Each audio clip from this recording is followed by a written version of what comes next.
রিমান্ডে ভেঙে পড়লেন কথিত জুলাই যোদ্ধা তেহরিম জান্নাত সুরভি। কার নির্দেশে চলত এই বিশাল চাঁদাবাজি সিন্ডিকেট? ২১ বছরের তরুণীর পেছনে থাকা সেই ক্ষমতাধর গডফাদাররা আসলে কারা? আজ পর্দায় আসছে এক ভয়ঙ্কর ব্ল্যাকমেইলিং সাম্রাজ্যের। জুলাই বিপ্লবের রাজপথ কাঁপানো সেই সাহসী কণ্ঠস্বর আজ নিভৃত রিমান্ড সেলে। গত ২৪শে ডিসেম্বর টঙ্গী থেকে গ্রেফতারের পর আলোচিত সুরভি ওরফে তাহরিমা জান্নাতকে নিয়ে বের হয়ে আসছে একের পর এক বিস্ফোরক তথ্য। যে তরুণীকে সবাই ভাবত বিপ্লবের সিপাসালার, তার আড়ালে লুকিয়েছিল এক ধুরন্ধর অপরাধী। রিমান্ডে গোয়েন্দাদের জেরের মুখে তিনি যা জানিয়েছেন তা শুনে খোদ তদন্ত কর্মকর্তারা হতবাক। আজ আমরা জানব সুরভির এই অপরাধ সাম্রাজ্যের অলিগলি। আপনার কি মনে হয়, সুরভি একাই বিশাল চক্র চালাতেন, নাকি এর পেছনে বড় কোনো রাজনৈতিক হাত আছে? কমেন্টে জানান। পুলিশের রিমান্ডে সুরভি স্বীকার করেছেন তার এই উত্থান একদিনে হয়নি। তিনি কেবল একটি ভুটি ছিলেন মাত্র। গুলশান বাড্ডার বড় বড় ব্যবসায়ীদের তালিকা তাকে সরবরাহ করা হতো। সুরভি সেই সব ব্যবসায়ীদের ফোন করে জুলাই আন্দোলনের সময়কার মামলার ভয় দেখাতেন। রিমান্ডে তিনি জানিয়েছেন, ভয় দেখিয়ে টাকা আদায় করার পর সেই টাকার বড় একটি অংশ চলে যেত এক বিশেষ মহলের কাছে। সবচেয়ে বড় প্রশ্ন ছিল, কাদের নির্দেশে এই চাঁদাবাজি চলত? সুরভি রিমান্ডে কিছু নির্দিষ্ট নাম উল্লেখ করেছেন, যারা তাকে প্রোটেকশন দিত। এই চক্রে কি কোনো সাবেক বা বর্তমান রাজনৈতিক নেতা জড়িত? তদন্ত সংশ্লিষ্টরা বলছেন, সুরভির ফোনের কল লিস্ট এবং মেসেজ ঘেঁটে এমন কিছু ব্যক্তির হদিশ পাওয়া গেছে যারা নিজেদের আন্দোলনের সমন্বয়ক বা বড় নেতা হিসেবে পরিচয় দিতেন। এই তথাকথিত নেতাদের মাধ্যমেই তিনি ব্যবসায়ীদের জিম্মি করতেন। যারা বিপ্লবের নাম ভাঙিয়ে টাকা কামায়, তাদের জন্য কী ধরনের শাস্তি হওয়া উচিত বলে আপনি মনে করেন? ২১ বছর বয়সী এক সাধারণ কলেজ ছাত্রীর হাতে এত টাকা এলো কোথা থেকে? তদন্তে উঠে এসেছে সুরভির ব্যাংক অ্যাকাউন্ট এবং গোপন লেনদেনের তথ্য। প্রায় ৫০ কোটি টাকা হাতিয়ে নেওয়া এই চক্রটি কেবল ভয় দেখিয়ে ক্ষান্ত হতো না, বরং টার্গেট করা ব্যক্তিদের ব্যক্তিগত তথ্য দিয়ে ব্ল্যাকমেইল করত। এই বিশাল অর্থের একটি অংশ নিয়ে সুরভি গড়ে তুলেছিলেন বিলাসী জীবন, যা তার পারিবারিক আয়ের সাথে কোনোভাবে সামঞ্জস্যপূর্ণ নয়। সুরভি কেবল রাজপথে বা ফোনে নয়, বরং সোশ্যাল মিডিয়ায় ছিলেন বেপরোয়া। সেনাবাহিনী প্রধান থেকে শুরু করে রাষ্ট্রের গুরুত্বপূর্ণ ব্যক্তিদের নিয়ে কুরুচিপূর্ণ মন্তব্য করার সাহস তিনি কোথায় পেতেন? রিমান্ডে তিনি জানিয়েছেন, তাকে বোঝানো হয়েছিল যে তিনি ভাইরাল, তাই কেউ তার কিছু করতে পারবে না। এই আত্মবিশ্বাসী আজ তাকে শ্রীঘরে নিয়ে এসেছে। সুরভির মতো কয়েকজনের অপকর্মের কারণে আজ জুলাই বিপ্লবের প্রকৃত নায়করা প্রশ্নের মুখে পড়ছেন। যারা জীবন বাজি রেখে লড়াই করেছেন, তাদের সম্মান কি সুরভির মতো প্রতারকরা ধুলোয় মিশিয়ে দিচ্ছে? বিপ্লবের চেতনাকে পুঁজি করে যারা পকেট ভারী করছে, তারা আসলে আন্দোলনের শত্রু। পুলিশ জানিয়েছে, সুরভির এই স্বীকারোক্তি থেকে এই চক্রের বাকি সদস্যদেরও খুব শিগগিরই আইনের আওতায় আনা হবে। আইনের হাত অনেক লম্বা, আর অপরাধী যত বড়ই হোক, শেষ রক্ষা হয় না। সুরভি ওরফে তাহরিমার এই পতন কেবল একটি অপরাধের বিচার নয়, বরং এটি একটি শিক্ষা যে বিপ্লবের পবিত্রতা নষ্ট করলে কাউকেই ছাড় দেওয়া হবে না। আমরা অপেক্ষায় থাকব সেই গডফাদারদের গ্রেফতারের খবরের। এই সুরভি ৫ আগস্ট শেখ হাসিনা সরকার পতন হওয়ার পর বঙ্গবন্ধুকে নিয়ে কটূক্তি করেছে। শেখ হাসিনাকে নিয়ে এমন কোনো ভাষা ব্যবহার করেনি তার বাকি ছিল না, এবং ছাত্রলীগকে নিয়ে বিশ্রী বিশ্রী কথা বলেছে, গালিগালাজ করেছে। সে রাস্তায় হেঁটে হেঁটে নাকি ছাত্রলীগ খুঁজতেছে মারার জন্য। শিবির এবং এনসিবির এই সকল জুলাই যোদ্ধা যারা রাতের খাবার আছে, তারা হয়তোবা আত্মহত্যা করে মরে যাচ্ছে, হয়তোবা পুলিশের কাছে কট খাচ্ছে, হয়তোবা রাজনীতি ছেড়ে দিয়ে বেশ্যাপনায় জড়িত হয়ে যাচ্ছে। কিছুদিন আগে এনসিপির একটা নেত্রীকে দেখলাম ঘরের মধ্যে ফাঁসি দিয়ে মারা গিয়েছে। সে ফাঁসি খাওয়ার কিছুদিন আগে ধানমন্ডি ৩২-এর মধ্যে একটা মহিলাকে মেরেছিল, ফুল দিতে এসেছিল, সেই কারণে তার কিছুদিন পরে তার ফাঁসি। এরপরে এনসিপির একে একে অনেক নেত্রী ফাঁসিতে এবং বিভিন্নভাবে মারা যেতে দেখেছি এবং পদত্যাগ করতে দেখেছি। যারা পদত্যাগ করছে তাদেরকে এনসিপির অনেক নেতা নাকি যৌননিপীড়ন করার চেষ্টা করেছে, বাধ্য হয়ে তারা পদত্যাগ করেছে। আবার যারা ফাঁসিতে ঝুলে মরেছে তাদেরকে নাকি বড় পদ দিবে বলে বড় পদ দেয়নি, পরে তারা লজ্জায় আত্মহত্যা করেছে।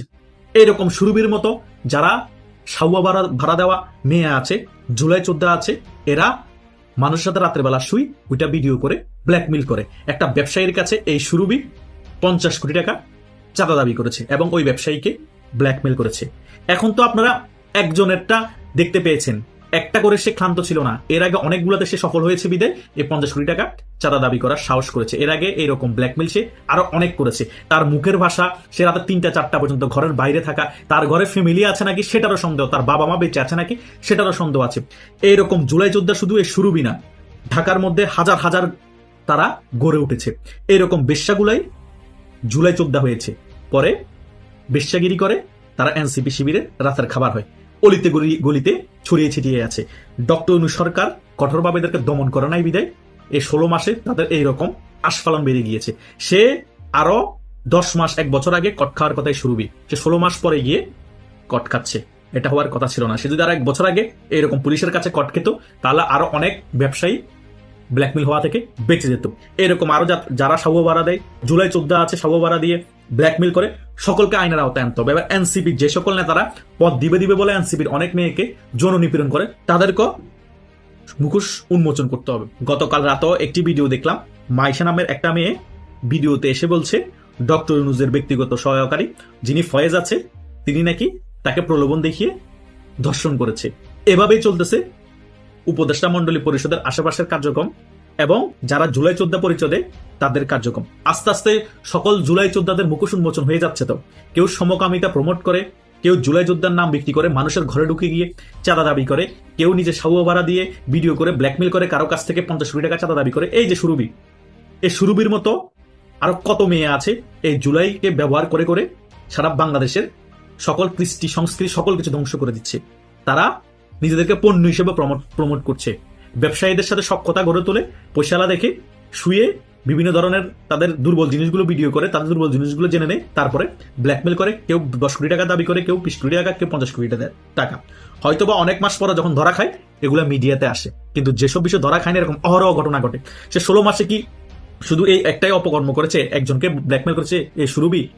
না, সে 16 মাসে কম না হলো কয়েকশো মানুষকে ব্ল্যাকমেল করেছে। সকলগুলো তো সফল হয়েছে বিধে এখন বড় রিস্ক নিয়েছে এবং ওই ব্যবসায়ীর কাছে এখন 50 কোটি টাকা দাবি করার সাহস হয়েছে। তা নাহলে সে 50 কোটি টাকা কিভাবে দাবি করে?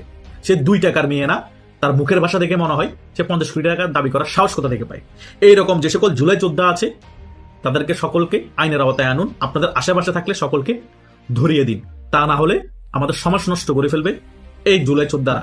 এই জুলাই যোদ্ধারা ভাদ্র মাসে যেভাবে কুকুর পাগল হয়ে যায়, এই মেয়ে জুলাই যোদ্ধারা সেভাবে পাগল হয়ে গিয়েছে। কার সাথে শুবে, কিভাবে বড় পদ নিয়ে টাকা কামাবে, সেজন্য যা কিছু করার তারা করবে। প্রত্যেকটা জায়গায় তারা চাঁদাবাজিতে যুক্ত হয়ে গিয়েছে।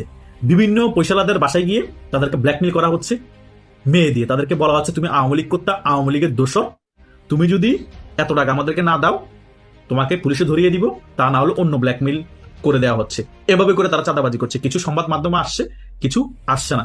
জনগণ তাদের দ্বারা অতিষ্ঠ হয়ে গিয়েছে। আপনি দেখেন যতগুলো জুলাই যোদ্ধা বাংলাদেশে ভাইরাল হয়েছে, কেউ সৌভাড়া দিত, কেউ অপকর্মের সাথে লিপ্ত আছে, কেউ নেশার সাথে যুক্ত আছে, কেউ বাবা ব্যবসায়ী। এই কিছুদিন আগে খুলনায় যে বিভাগীয় আহ্বায়ক শিকদার সাহেব গুলিবিদ্ধ হলো, সে মাগিবাজি করতে গিয়েছে তার সাঙ্গপাঙ্গদেরকে নিয়ে, ওইখানে একটা মেয়েকে রেখেছে, সেখানে নিজেদের একটা কোন দলে তাকে গুলি করে দিয়েছে। সে এনসিপির নেতা।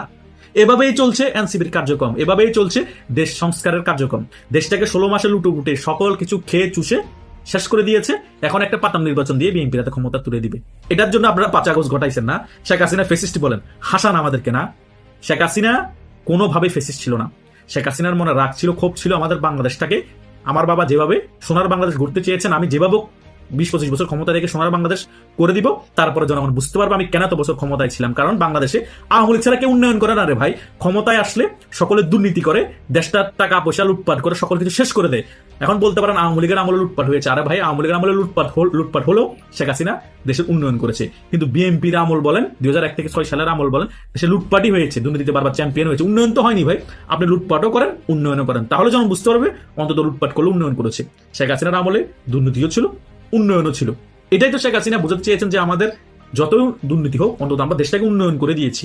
সেটা বুঝে নাই 5 আগস্ট এই হুজুগে বাঙালিকে ব্রেনওয়াশ করে রাস্তায় নামায় শেখ হাসিনার পতন ঘটিয়ে আজকে দেশের কি পরিস্থিতি করেছে।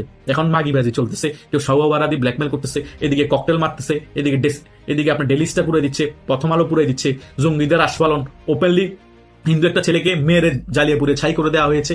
কি একটা অবস্থা দেশের মধ্যে কল্পনা করতে পারেন? শেখ হাসিনার আমলে এগুলো কখনো চিন্তা করেছেন এরকম হবে? শেখ হাসিনা হয়তোবা রাজনৈতিক ভাবে বিএনপিকে কিছু দমন নিপীড়ন করেছে, এটা প্রত্যেকটা রাজনৈতিক দল করে, অস্বীকার কিছু নাই। অলরেডি আওয়ামী লীগের 16 মাসে তার 10 গুণ শিকার হয়ে গিয়েছে, সেটাও তো আওয়ামী লীগ ফেস করেছে, তাই না? কিন্তু আওয়ামী লীগের আমলে এই ধরনের কিছু আমরা রাজপথে হতে দেখিনি। তাই যতগুলো জুলাই 14 পরিচয় দিয়ে যত অপকর্ম করবে, গণদোলাই দিবেন, গণদোলাই দিয়ে পুলিশে ধরিয়ে দিবেন। কোন জুলাই 14 চলবে না বাংলাদেশে। কিসের জুলাই 14? এরা সবগুলো টিকটকার ছিল, সবগুলো মাগিবাজ ছিল। এরা ধান্দা করার জন্য জানা যায় শেখ হাসিনার পতন হতে পারে, রাস্তায় নেমে টিকটক করেছে, ভিডিও করেছে, মাগিবাজি করেছে, নেশা করে। এরপরে দেখেন এটাই তো চলতেছে। এই রাকসুর নাকি জিএস আম্মার, সে সারাদিন ভারত বিরোধিতা করে, রাতের বেলা নেশা করে, ড্যান্স দেয় বিভিন্ন ভাবে, আমরা ভিডিও দেখি। আর ভাই ভারত বিরোধিতা করছ, রাতের বেলা হলে লুঙ্গি ড্যান্স দেশ, ভারতের সংস্কৃতি তুই পালন করতেছস, তুই নাকি রাকসুর জিএস শিবির করস। আবার এদিক দিয়ে থ্রেড দেখাতে বড় বড় বাবরি চুল রেখে আওয়ামী লীগের কোনো ডিএম থাকতে পারবে না, 6 জনকে বাধ্যতামূলকভাবে পদত্যাগ করাইছস। লাভ কি রে ভাই? জনগণের কাছে তোরা যে রক্কাটা শিবির, তোরা যে মুনাফিক, সকল কিছু ক্লিয়ার। সারাদিন ভারত বিরোধিতা করস, রাতের বেলা প্যাক মারস ভারতের বিদেশি মাল, তারপরে লুঙ্গি ড্যান্স মারস। তাই যে সকল জুলাই যোদ্ধা নামের শিবির বলেন, এনসিবির বলেন, এবং সাধারণ যারা জুলাই যোদ্ধা নাম দিয়ে শুরুবির মতো এইরকম চাঁদা দাবি করে, তাদের কাউকে ছাড় দিবেন না। হয়তো গণদোলাই দেন, না হলে পুলিশে ধরিয়ে দেন। আর আপনার আশেপাশে থাকলে তাদেরকে নজরে রাখেন তারা কি ধরনের অপকর্ম করতে।